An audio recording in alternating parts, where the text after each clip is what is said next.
Hello everybody, today we will see the chapter number 13, Groups and Leadership. पहले हम chapter के name को समझने की कोशिश करेंगे कि यहाँ पे ग्रुप्स के साथ लीडरशिप को क्यों दिया गया है, वाई ग्रुप्स एंड लीडरशिप। इसको समझने के लिए हम थोड़ा सा हिस्ट्री में चलते हैं।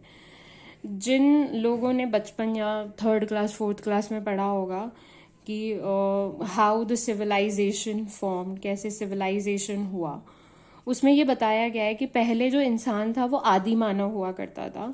धीरे धीरे उसमें ग्रोथ होने लगी, और जब ग्रोथ होने लगी उसको समझ में आने लगा, उसने हंट करना शुरू किया, और हंट करने के बाद धीरे धीरे धीरे उन्होंने चीज़ों को बनाना शुरू किया। और एक सबसे बड़ी चीज़ की नीड हुई, दैट वाज द ग्रुप, क्योंकि अकेले हंट नहीं किया जा रहा था, अकेले ग्रोथ नहीं हो रही थी, अकेले डेवलपमेंट नहीं हो रहा था। तो then human being think why not we make groups. तो लोग ग्रुप में रहने शुरू हुए, और ग्रुप में रहने को ही सोशलाइजेशन को बोला जाता है, सिविलाइजेशन बोला जाता है, कि लोगों के अंदर सिविलाइजेशन होने लगा ग्रुप के फॉर्मेशन से। अब अगर हम इंडिया की बात करें, इंडिया के अंदर जिन लोगों ने हिस्ट्री पढ़ा है उन्होंने इंडस वैली सिविलाइजेशन के बारे में पढ़ा होगा। और जो बच्चे पेंटिंग पढ़ रहे हैं उनका जो पहला चैप्टर है उसमें starting line comes from the Indus valley civilisation. So क्या है इंडस वैली सिविलाइजेशन, कैसे इंसान ने सिविलाइज होना शुरू किया, इतनी समझ आई कि हमको नदी के पास में रहना चाहिए और खेती करनी चाहिए। अब ग्रुप एक चीज को रिप्रेजेंट करता है, दैट इज पीपल। अब पीपल का मतलब क्या होता है, बहुत सारे लोग। अब जब बहुत सारे लोग एक साथ इकट्ठे होते हैं तो हर इंसान एक चीज कैरी करता है, माइंडसेट। हर इंसान का जो माइंडसेट होता है अलग अलग होता है। अब इनको इकट्ठा करके रखना, एक जगह पर रखना पॉसिबल नहीं होता है। क्यों पॉसिबल नहीं होता है? Because of the mind set and mind processes and the behaviour also and the experiences also. क्योंकि साइकोलॉजी का मीनिंग ही क्या है, सेम मीनिंग है। तो इसीलिए हर इंसान अपना अलग माइंड सेट लेके चलता है। तो ग्रुप के अंदर हर इंसान का अलग माइंड सेट होगा। तो हर ग्रुप का मेंबर सेम चीज को सोचे और एक ही ऑब्जेक्टिव के ऊपर काम करे, या जो प्रोग्राम है उसके ऊपर काम करे। उसके लिए लीडर का होना जरूरी है, उसके लिए लीडर का होना जरूरी है। अब ये लीडर क्या करता है, लीडर के अंदर क्या क्वालिटीज होनी चाहिए? लीडर के अंदर लीडरशिप क्वालिटीज होनी चाहिए, ताकि वो क्या कर सके, लोगों को बांध के रख सकते हैं। जब वो लोगों को बांध के रखेगा तो हमेशा ग्रुप क्या रहेगा, ग्रोथ करेगा, डेवलपमेंट करेगा, आगे बढ़ेगा। तो इसीलिए इस चैप्टर का नाम क्या दे रखा है? इस चैप्टर का नाम दे रखा है ग्रुप एंड लीडर्स, क्योंकि ग्रुप और लीडरशिप एक साथ चलती है। ग्रुप तभी काम करता है जब उसके अंदर अच्छी लीडरशिप होती है। Now come to the chapter. अब हमें चैप्टर समझना है। आज हम सिर्फ इतना चैप्टर करेंगे ताकि हम इसको अच्छे से समझ पाए। The purpose of describing group processes is familiarize you with the interpersonal context in which individual interact with each other. अब जो पर्पस है इस चैप्टर को करवाने का, कि क्यों डिस्क्राइब किया जा रहा है आपको ग्रुप के प्रोसेसेस से, ताकि आप फैमिलराइज हो सके, समझ सके you with the interpersonal context. किस कॉन्टेक्स्ट में समझ सके आप इसको? इंटरपर्सनल कॉन्टेक्स्ट में। अब इंटरपर्सनल का मीनिंग क्या होता है? इंटरपर्सनल का मीनिंग होता है कम्युनिकेशन करना बिटवीन 2 पीपल और मोर, एक या एक से ज्यादा लोगों के बीच में कम्युनिकेट करना इंटरपर्सनल होता है। ये स्किल, इंटरपर्सनल के अंदर स्किल आती है। बेसिकली कौन सी स्किल आती है? कम्युनिकेशन स्किल आती है।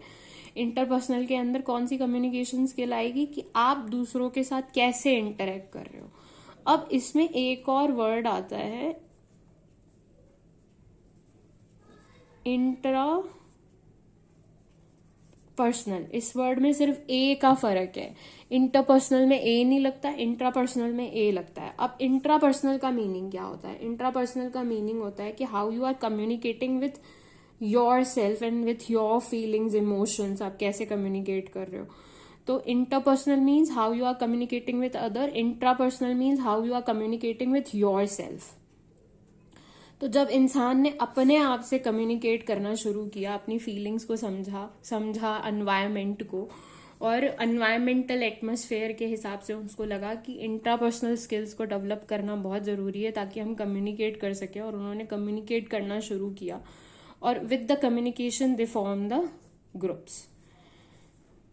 interpersonal context in which individual interact with each other. ये देखो यहाँ पे इंटरपर्सनल की डेफिनेशन दे रखी है कि कैसे इंडिविजुअल इंटरेक्ट करता है एक दूसरे के साथ में या एक से अधिक लोगों के साथ में. तो ग्रुप को पढ़ाने का मतलब क्या है? बेसिकली यहाँ पे ग्रुप को समझने का मतलब ये है कि हम कैसे कम्युनिकेट करते हैं ग्रुप के अंदर. The importance of group is always felt whenever we are playing our role in our day-to-day social life. अब जो ग्रुप है उसकी इम्पोर्टेंस क्यों फील हुई? क्योंकि हम डे टू डे लाइफ में बहुत रोल्स को प्ले करते हैं अपनी लाइफ के अंदर.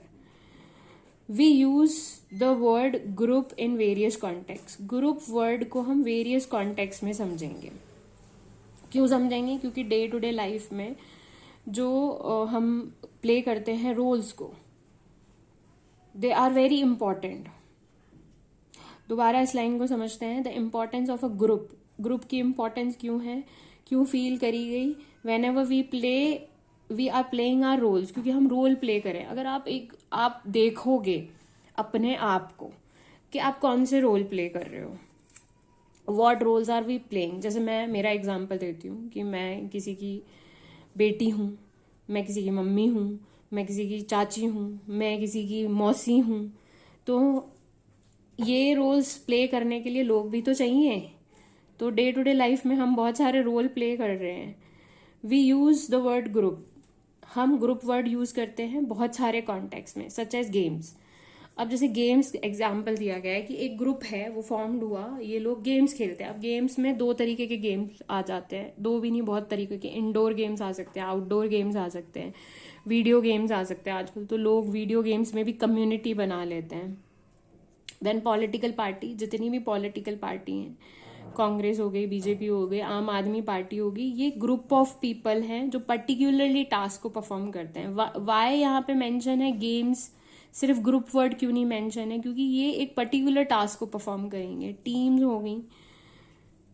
फॉर परफॉर्मिंग अ टास्क, किसी भी टास्क को परफॉर्म करने के लिए ग्रुप की जरूरत होती है.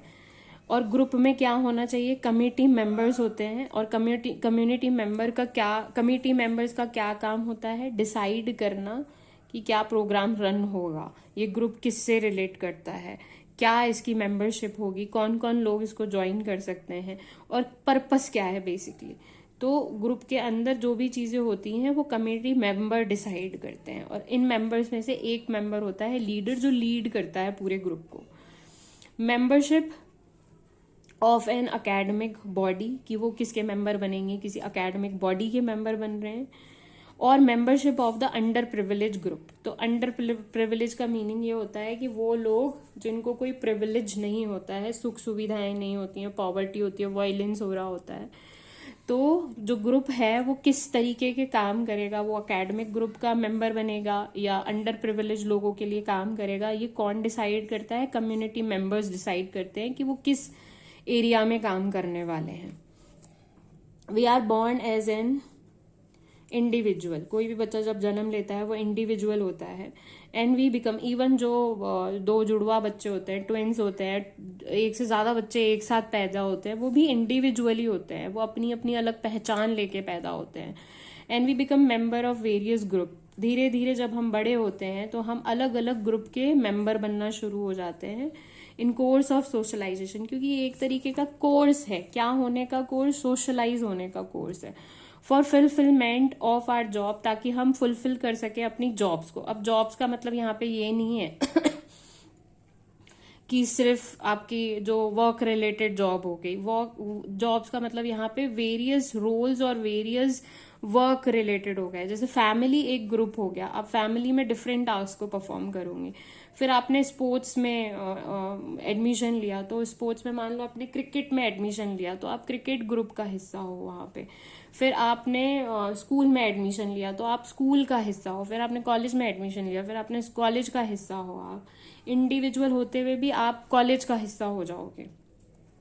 And then there are like many groups जिसका हम हिस्सा होते हैं और जिसके हम मेंबर बनते हैं।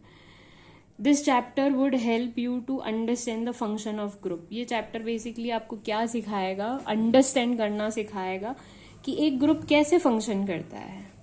इस चैप्टर के ऑब्जेक्टिव क्या होंगे, understand the importance of group in our life, कि ग्रुप की क्या इंपॉर्टेंस है हमारी लाइफ में, थोड़ा बहुत आपको इसमें से समझ में आ गया होगा। कैरेक्टरिस्टिक्स क्या होते हैं ग्रुप्स के, डायनामिक्स कैसे क्या होते हैं जिससे ऑपरेट होता है group, effect of a group और परफॉर्मेंस के बारे में पढ़ेंगे, फॉर्मल और इनफॉर्मल ग्रुप के बारे में पढ़ेंगे। तो इस चैप्टर में हम यही पढ़ने वाले हैं अबाउट ग्रुप्स। लीडरशिप बाद का टॉपिक है जिसको हम बाद में लेंगे। थोड़ा बहुत समझ में आ गया होगा वाई लीडरशिप इज इम्पॉर्टेंट, क्योंकि ग्रुप को लीड करने के लिए हमें लीडर चाहिए होता है और लीडर के अंदर लीडरशिप क्वालिटीज होनी चाहिए।